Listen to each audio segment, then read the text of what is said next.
Depois do Akaza lembrar do seu passado, ele agradece o Tanjiro e o Tomioka por fazer ele conseguir se lembrar disso. Ele também começa a ressaltar que humanos são fracos, pois eles morrem muito fácil. Então, nesse momento, a cabeça do Akaza começa a se regenerar e o Tanjiro, se recompondo, já parte para cima dele. Akaza fica surpreso por Tanjiro ainda conseguir se mover e assim o Tanjiro usa a Inokami Kagura para atacar, mas ele estava tão exausto que a espada acaba escapando da sua mão. Então, não vendo outra escolha, pois ele não conseguia segurar a sua espada e usar a respiração, ele dá um soco nele. Depois desse soco, o Akaza lembra do seu mestre novamente e ele pensa consigo mesmo que ele odeia pessoas fracas. Pessoas fracas envenenam outras pessoas e não lutam cara a cara. Mas acima de tudo, talvez ele seja o fraco, pois ele matou pessoas com esse punho a qual o punho deveria proteger. Não conseguiu respeitar as últimas palavras do seu pai, então talvez ele que esteja errado sobre tudo. Vendo que Akaza estava prestes a usar o seu estilo Akaizatsu, o Tanjiro decide se jogar em cima do Tomioka para tirar ele do alcance do ataque. Mas uma coisa está diferente.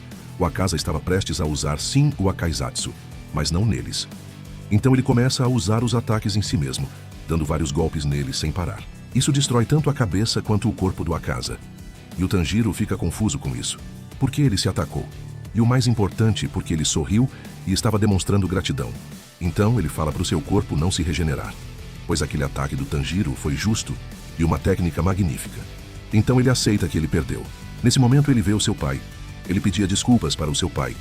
E assim o seu pai se torna o seu mestre e fala que nenhum deles vai abandoná-lo depois que ele morrer. Mas no meio dessas lembranças, o Muzan aparece novamente perguntando se por acaso Akaza não queria ficar mais forte, falando que agora ele pode superar até mesmo a decapitação. O Akaza lembra dos seus momentos querendo ficar mais forte e fala que vai matar todo mundo independente do que aconteça.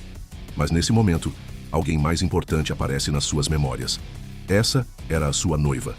Então, vendo a sua noiva, ele esquece as palavras do Muzan e assim a abraça, pedindo desculpas por não conseguir protegê-la. A sua noiva começa a chorar, dando boas-vindas de volta ao Hakuji-san, falando que estava feliz por ele ter voltado a ser quem ele sempre foi. E nesse momento, o Akaza começa a se desintegrar. E assim chegamos ao fim de mais um dos Onis superiores.